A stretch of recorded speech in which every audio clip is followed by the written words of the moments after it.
Kudobi, Mawufe no Metole. That is greetings to all Africans that are watching this video. We are His Imperial Majesty, Axosu Àgèlògbàgàn Agbovi Agbovi I, the paramount monarch of the Maroon Monarchy, or Kilombo of Ganlodo. We want to take the time out here to briefly give you a background as to who we are so far as our royal title, because we realize that even we did not have anything out breaking this down. A lot of people don't quite understand the background lineage and whatnot. And then there are a lot of and this information, we hope that it can be a guide for you when you're able to, when you're trying to assess if somebody is telling the truth about being a king or being of a royal, a prince or a princess. They should be able to tell you this type of stuff that we're about to tell you right now. And please excuse us out. We're having sinus issues. It's a pretty bad sinus season this year, pollen season. But yeah, they should be able to tell you what we're about to tell you. Some of the stuff, at least in relation. Some of this stuff is on our GanlodoKingdom.com website, GANLODO, Kingdom.com website, under the our bio, His Majesty, His Imperial Majesty, the King. That's the bio, that's the short bio. But here we wanted to put in video form some information. We know a lot of people have questions. A lot of times they don't ask. And people wonder what makes him a king? What makes her a queen? Who is this person saying they're a prince or a princess, And so we know a lot of people don't ask because they don't want to seem rude or whatever, but so we're going to come out with it. So what makes us, me, king, outside of coronation? Well, that's very important. We were coronated as king in 2010, which is 6253, 6252 in our calendar, the year of the clan as we call it, or 6253 AX. That would be 2010 Gregorian year. And 2 years later, a bit short of 2 years later, on May 12th of their calendar, we're going to go ahead and just use these, the Gregorian dates. We don't want to confuse people. We want people just to get the information. So May 12th, 2012, we founded the monarchy proper. And we found the name for it. And it's Ganlodo. Ganlodo means those that have broken the chains to restore order to culture and the lives of African people. But where does all this come from? So this story kind of starts in the European year of 1291. We have some notes written down because there's a lot of stuff.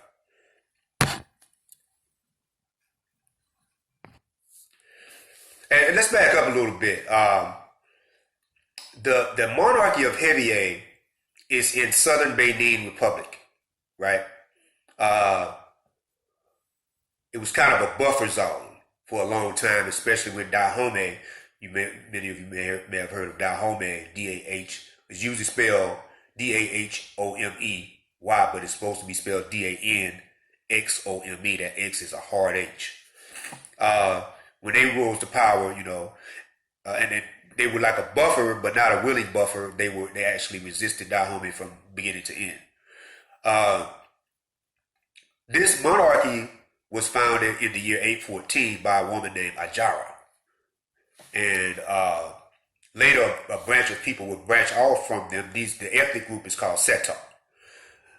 Later a branch of them would break off and they became the Ajara people, which is still part of that same Aja culture. All of this is under the umbrella of what is called the Aja culture. So Ajara was Ahosi, which is a female Aho, right? AXO. So Axosu is a male ruler, monarch. Axosi is a queen or a female ruler. So now we go back to 1291 to our Towiyo. The Towiyo in the Aja culture, it literally means one who pours libation. This is the founder of a family.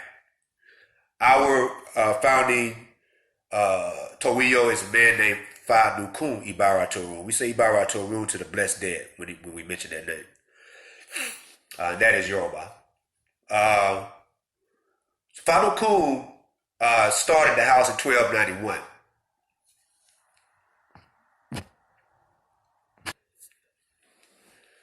So Fa Nukun was a very wealthy salt trader. Salt was a big thing in that area. It still is. A lot of salt deposits in the marsh and the salt marshes in southern Benin Republic. Something that the European wanted to suppress, and they wanted to make sure that they didn't make any money off of that on the international scale. That was part of the so-called slave trade or the captive trade, whereas they wanted to suppress various African commodities and didn't want them to trade on the international level. So there was a village chief in Fa Nukun's village who was very corrupt, unfair, and he didn't like anybody getting rich or being important, on their own merit, if they didn't come through him for it so he could use them or anything like that. Now, we talk about the year 1291, right? And this sounds like 2019. So we're going to make this short as possible. He did a lot of things to sabotage Fa Nukun's business, but he also came up with this plan to commit these various crimes and have it pointed at Fa Nukun when he was guilty.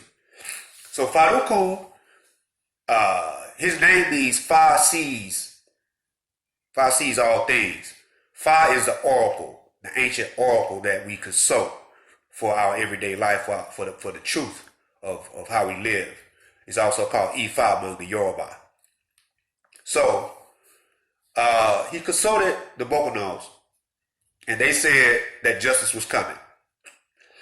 And they said he would become the village leader, not only family head, but village leader, and he would also found a great house that would one day become royal, but he has to wait on this particular sign. So they told him that when he saw a white ram on a hill, when they said actually, when he saw lightning descending over a white ram standing atop something high, they mean a hill, that would be a sign for them to go and attack this unscrupulous, very evil village head and take over, and also, of course, lead on to the other prophecy of the great things that would be done by that family and their descendants. So one day in 1291, feeling despair and whatnot, according to the ancient oracle, according to the oral sources that have been relayed to us from people in Benin that know of our family history, he was in despair, and he was at his ancestral shrine in the back of the house. And as he was finishing the prayers, he looked up, and so it's a forest. Most of these areas are bound by sacred forests, So there's a sacred forest in the back of his area, and there's a hill. So he saw a white ram on the hill, and broad daylight lightning strikes down. Him being a believer and faithful to the oracle, he knew he was supposed to move in, even though he didn't quite understand. He wasn't prepared because he just came from his prayers. Nobody told him what day this was going to happen. So he made a move, but what he did not know is that there was a woman in the background who had been secretly helping him with intel and whatnot, and had also gathered up a small army in that forest. Long story short, they went on to defeat this village head, and Fa Nukun became what is called the Togan. A Togan is like a duchy. Like you have the Duke of Edinburgh, the Duke of these various European places. So a Togan is like that. Gan is chief. So To is an area. So he's the chief of a whole area now. You know, not just a Hindu Gan, which is a family head. So that founded the Gisovi as a noble family. Gisovi, you'll hear us say Gisovi Agbovi at the end of our name. Gisovi is the family we descended from. Agbovi is the clan. Gisovi means child of or protected or whatever of Giso. Giso is a thunder deity.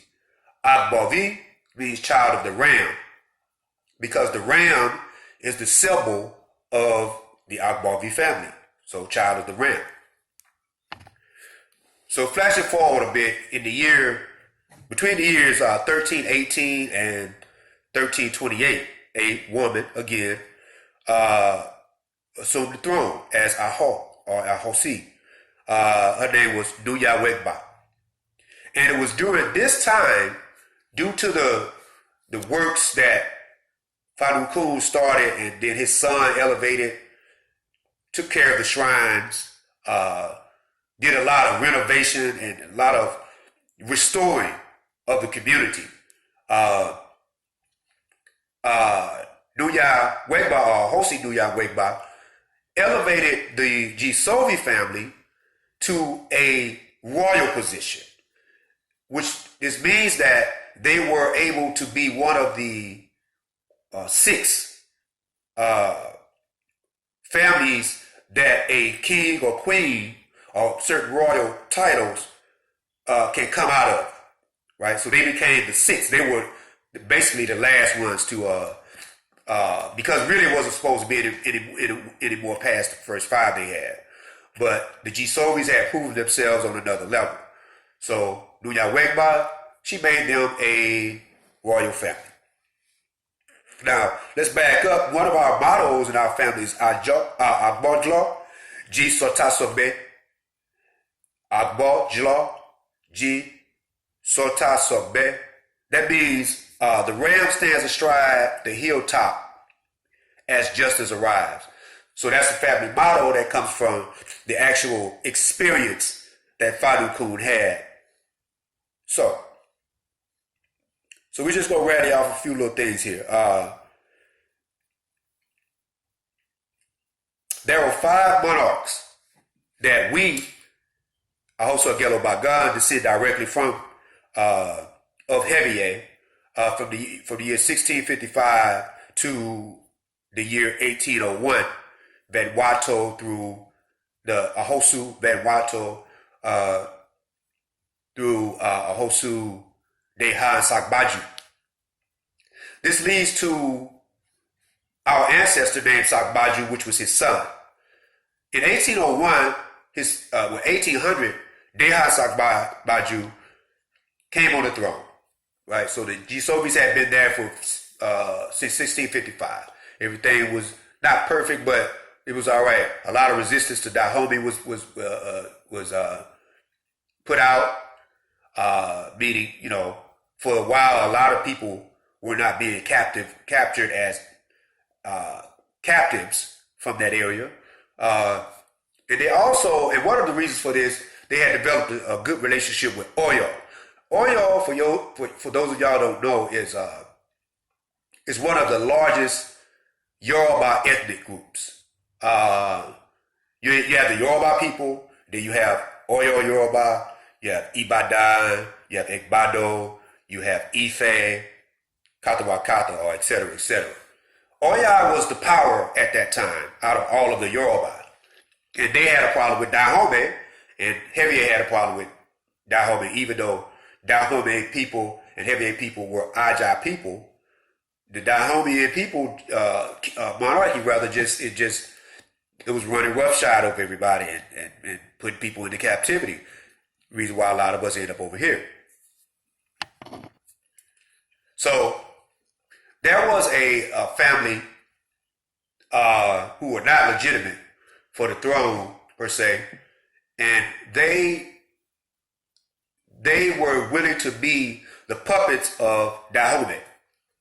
Once again, this is in what is now called Southern Benin. So they arranged to kill our ancestor Dehan Sagbaju after only 1 year on the throne. He killed him. His family went into exile. His wife and his son Sagbaju, who I descended directly from. So he was probably 1 year old at the time. They went and they stayed in Oyo, the place where they had friendly relationships with, which is, Oyo is in southwest Nigeria. So you have, if you look at my right hand, that's, well, for you, if you're looking at my right hand, that's Benin, current Benin. You look at the left, that's Nigeria. In the southern areas where all this stuff is happening. So they went, stayed in exile for 22 years. Sagbaju was recognized as the unofficial king of the people of Hebier in that area. But of course they were under Oyo, you know. So about the age of 22, Sagbaju just decided it was time to go back, get rid of the foolishness that was on the throne of Hebier, and even possibly fight Dahomey and get rid of them because of their tyrannical behavior at that time. So he went back, the king of Oyo, what was that king's name? Let's see. I think we have his name. Right, the title of the kings of Oyo is called Alafin. Alafin means owner of the palace in Yoruba. So the Alafin at that time was Majotu. So they started their relationship with him in about 1802. He was killed in 1823. So that was another reason it was time for them to go, because the people that got on the throne after Majotu and how they got there, it was scandalous. It was a lot of Islamic activity, and a lot of that Islamic activity was anti-African. As a matter of fact, the person that got on the throne after that time did a lot of stuff that was against the indigenous tradition, right?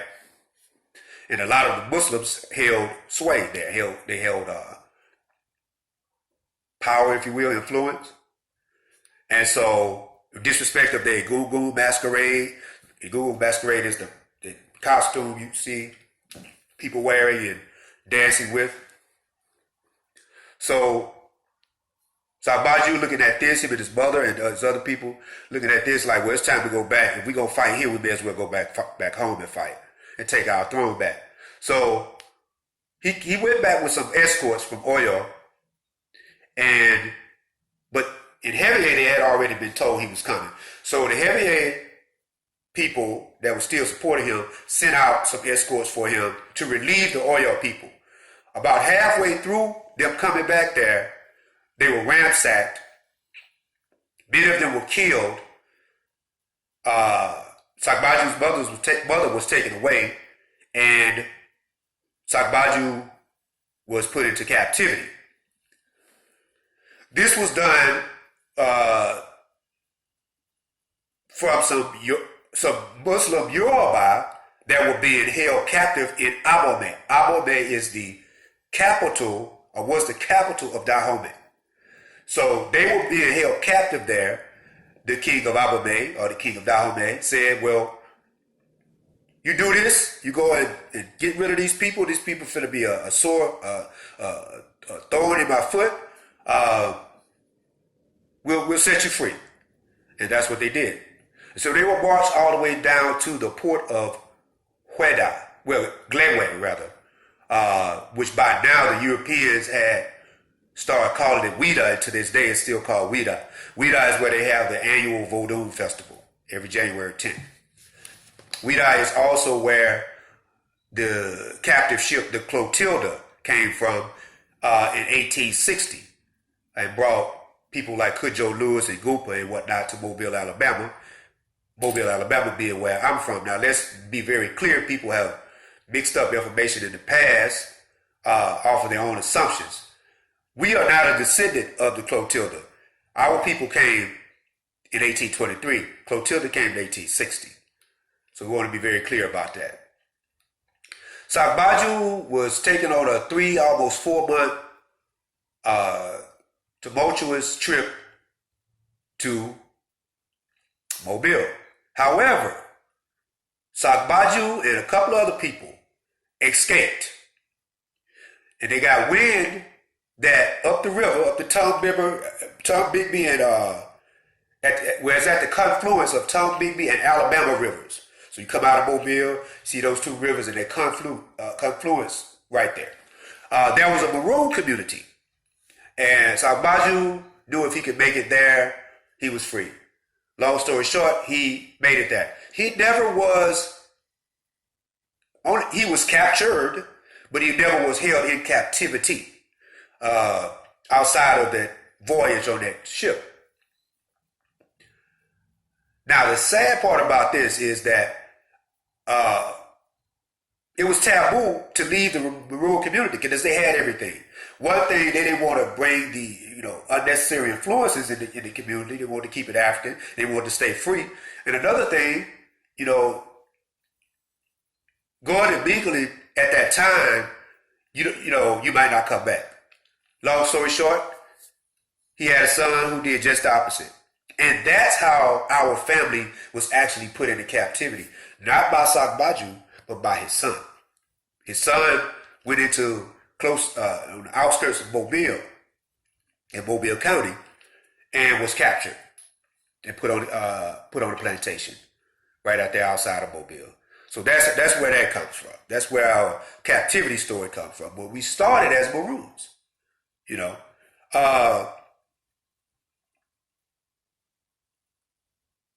So let's see. So the Gisovi family that we descend from, has played major roles as head priests, keepers of culture, spiritual heads, monarchs. They were very, very political.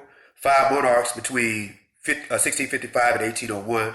3 Dedeme, Dedeme, between 1561 and 1623. And to pause right there, a Dedeme is like the head priest. The head priest.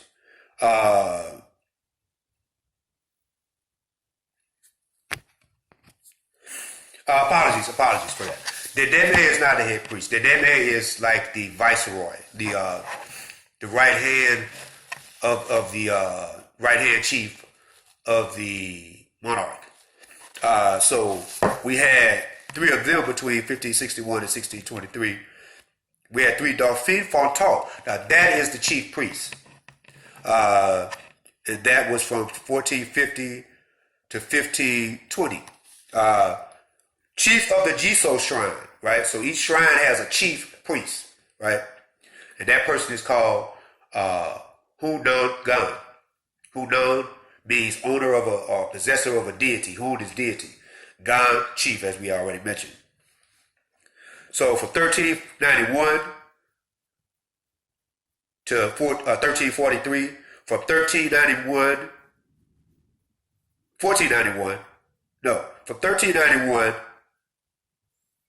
from 1341 to 1343, then from 1391 to 1415, once again in 1486, once again in 1535. Actually, there were 4 chief priests from the Jiso family of the Jiso shrine, Gisovi family of the Jiso shrine. And then they became chiefs of the Hevioso shrine, which is also a thunder deity. Jiso is like an aspect of Hevioso. Hevioso, for y'all that have studied Yoruba culture and whatnot, is very similar to Shango. And to back up, the Dauphin Fontaine that we mentioned, if you know anything about Yoruba culture, that would be like the Araba of Ife, being the chief priest of Ife. So we were chiefs of the Hevioso shrine, 1623 to 1663, and 1763 to 1801, when all the chaos went down. We also had Yoruba royal blood come in by the name of Adedoyi Patakisu. She was a royal from Oyo. She was married to Axosu Àgèlògbàgàn. Now, this is not a direct descendant of mine, but in there. Àgèlògbàgàn, he ruled from 1730 to 1763 in Hevier. And she was the one that brought the Egungun Alakoro, the deity Oya, and Shango into the family. And we became worshippers of Shango, Oya, and carriers of the Agan, or the masquerade of Alakoro. It should be noted in our culture, the Aja culture, and even in the Yoruba culture, that the crown is put on your head by a woman. And it's very interesting that this monarchy was founded by a woman named Ajara. We have another motto in our family, Wolo Gede Hu Mekpon. Wolo Gede Hu Mekpon. And it means the chain that cannot be broken protects the heritage. So you'll see that on our family crest that we have on GanlodoKingdom.com. So we wanted to just give those facts. There's a lot more to the story about the monarchy of Hevier and all of its rulers, and even more about our family. But we want to give you that short video to give you an idea of who you're speaking to. Our royal house, when we became a royal house under Yona Wekba, is Hwe Lang Bosu, XWELENGBOSU. Hwe Lang Bosu. That means House of the Mighty Ram. So, like a European might say House of Stuart, and all those other names they use for their royalty. We are the House of the Ram, or Hwe Lang Bosu, right?